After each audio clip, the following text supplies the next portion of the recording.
Bonjour Monsieur Perret. Première question déjà, à quel âge avez-vous commencé à filmer? En fait, moi, j'ai fait un peu de photo quand j'étais jeune, mais j'ai pas du tout appris ce métier. J'ai travaillé dans une télé locale où je me suis formé sur le tas. En tout cas, j'ai évolué comme ça. Et pour faire mon premier film en tant que réalisateur en 1999, donc à l'âge de 30 ans, 31 ans. Mais qu'est-ce qui vous a donné envie de passer de télé à documentaire exactement? J'ai commencé à travailler en actualité. Après, j'ai travaillé un petit peu pour France 2, pour le journal télévisé, comme caméraman toujours et monteur. Et, euh, et au bout d'un moment, c'était plus possible, quoi. Quand tu travailles pour les journaux télévisés, en fait, tout le monde se copie dessus. On faisait tous la même chose entre les différentes chaînes. Si toi, tu n'avais pas l'image que les autres avaient, forcément, on se faisait engueuler. Et moi, je me sentais plus du tout à l'aise. Euh, alors, pour ce qui est maintenant du tournage, combien dure en moyenne un tournage lors d'un documentaire?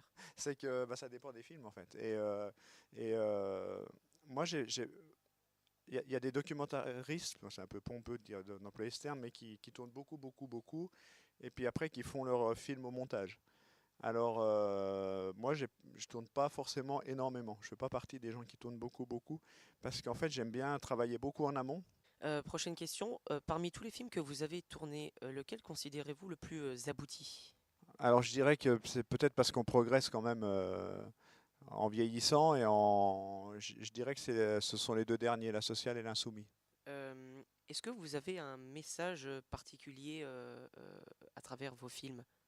Est-ce que vous dénoncez réellement quelque chose à travers vos films? Je parle en général. Oui, moi, le thème général, j'essaye de travailler sur les thèmes qui m'intéressent. Et les thèmes qui m'intéressent, c'est un peu la politique, un peu le social, mais surtout d'une manière générale, si vous regardez mes films, c'est de donner la parole, alors, mis à part l'insoumis, donner la parole à des gens qui n'ont pas beaucoup, ou en tout cas des histoires qui sont méconnues et qui sont volontairement méconnues. Alors pour vous, où se trouve la limite entre un documentaire et un film de propagande, comme on vous l'a par exemple reproché sur l'Insoumis?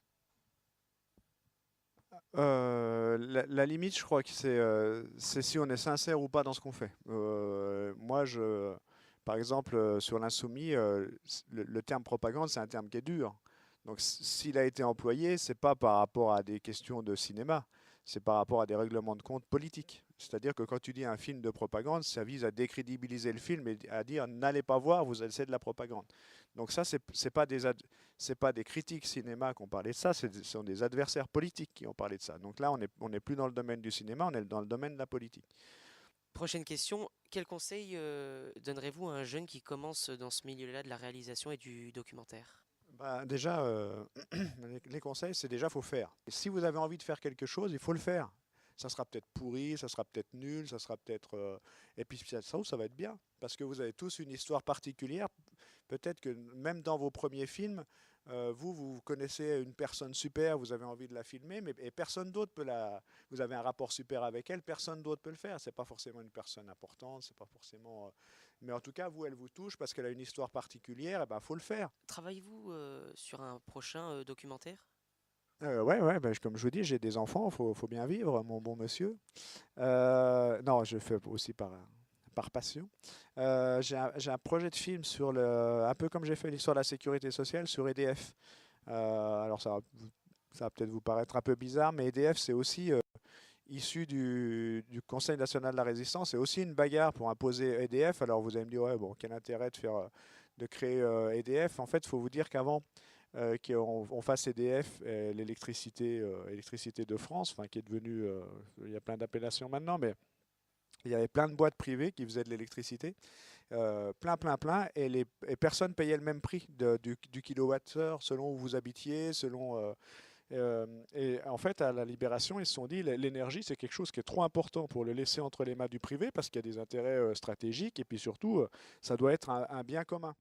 Euh, les Jours Heureux, c'est le nom d'un programme politique et c'est le programme politique issu du Conseil national de la résistance. Alors le film, en fait, raconte l'histoire du Conseil national de la résistance. Alors si je vous en parle comme ça va pas vous donner envie de voir le film parce qu'il y a que des vieux qui parlent dedans, des résistants, mais c'est des vieux qui sont jeunes dans leur tête, qui sont beaucoup plus jeunes que des jeunes d'aujourd'hui. Parce que c'est des gens qui ont modifié considérablement la société, qui se sont battus les armes à la main. Et en fait, ce Conseil national de la résistance, c'est l'histoire de Jean Moulin et de Gaulle qui réussissent à unifier la résistance, tous les différents mouvements, tous les différents partis qui étaient dans la résistance. Et puis, alors unifier la résistance, ça voulait dire, aujourd'hui on pourrait se dire, ils ont unifié la résistance, enfin, ils ont mis tous les résistants ensemble, c'était pour se battre et puis pour chasser les méchants allemands et les méchants collaborateurs. Alors certes, il y avait ce truc-là, qu'il fallait se battre pour libérer le territoire, mais la deuxième partie du programme du Conseil national de la résistance, c'est dit, c'est pas tout de se battre, c'est qu'est-ce qu'on fait après. C'est-à-dire quand on sera débarrassé des nazis et des collaborateurs français, quelle société on met en place. Et donc c'est de ces sociétés-là, c'est de ce programme-là qu'est né à la Libération la sécurité sociale, la liberté de la presse, bon EDF, je vous en ai parlé.